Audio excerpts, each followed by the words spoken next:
တော်လေးကသူ့ကတော့ဆယ်တော့မှာလာဟဲ့ငါဖလိုက်တာခဏမှလာမင်းတို့မင်းတို့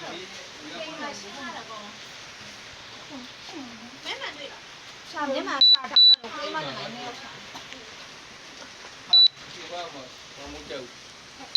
ခလေးထဲတော့ဖောင်းဖောင်းပြရမှာလေအဲ့ခွေးရတော့မခွေးအဓိက你现在哪里？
我带到了饭里，知道吗？